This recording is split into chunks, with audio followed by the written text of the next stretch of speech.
So now we're going to take a look at predefined global functions, which are available for you to use in your templates. And if we scroll up here right above our index, we see functions. And the functions here talk about the predefined global functions. And so here they are.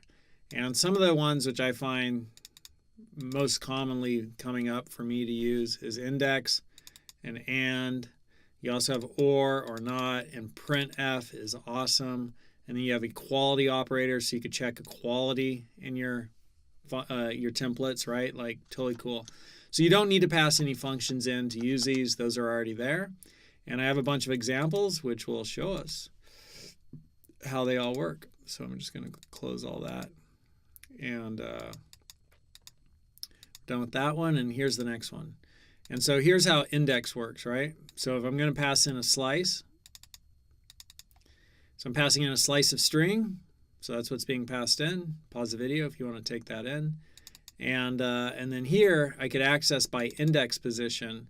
So let me just change this around, right, to 0, 1, right? I'm just changing the order. I could access by index position. So give me index position 2 from the current piece of data. And so let's just watch that run.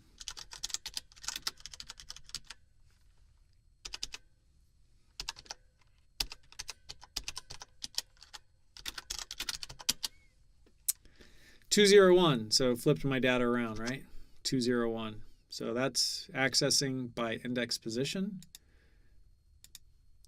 And then there's another illustration of that where I'm passing in struct, and words is a field which has a slice of string. So when I pass that in, I would access that by this index words 0 position 0, right? So that's what I do, just accessing the field name. So just kind of same stuff. So that's index. Here we have and. And so I'm passing in a slice of users, and a user is a struct that has name, motto, and admin fields. And then over on my template, I have a couple of examples here of how I could use those. And so let's just look what happens. So I could range over that slice, and that's going to print out all of my data. So the current piece of data is going to be a user, right, which will be the struct. And so let's go see that happen.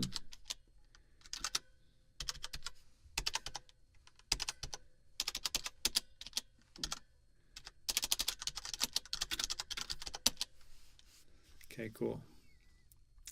So that current range over, right? The range gave me the range gave me each of the users, which is a struct that has the name, some motto, and whether or not they're admin. And so the second example does an if. And the if checks to see if there's any data. Right, and so there is data, and that data structure is a slice of users. So you can see slice notation there, and then each of the structs, which is a user. In the example number 3, ranges over again the data structure, the slice of user, and it checks if they have a name. Right, so do they have that piece of data? And Buddha has a name, and Gandhi has a name, but this one right here has no name. The true saint has no name. And so for those, we print out Buddha and Gandhi, but then that doesn't execute for, or, you know, it's false, right? So that block returns false and doesn't print a name.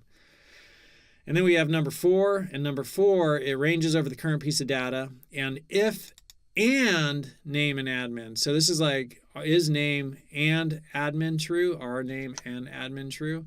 And so we'll do the name and admin. The name will be true, admin's false. Name will be true, admin will be true. So for Gandhi, it'll be true. So it'll print out Gandhi stuff. Name will be false, admin will be true. So there we're doing a little conditional logic, and it prints out Gandhi stuff, right? So that's what got printed out there. So that's using and. So there's and at work. And next we have comparison. And so comparison, I'm passing in 2 scores. I'm passing in 7 and 9. Score 1 will be 7. Score 2 will be 9.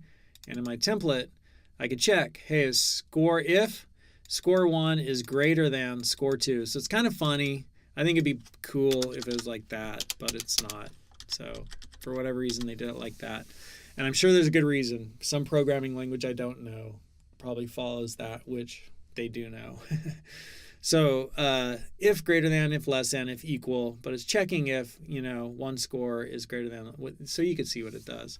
Let's just watch it run, because that's always fun. Clear. Oh no, did I just go into, there we go, clear. And go run ... 03. Oh, change directory ... 03. Go run main. And so there you can see score 1 is less than score 2, and score 1 is less than 10. So,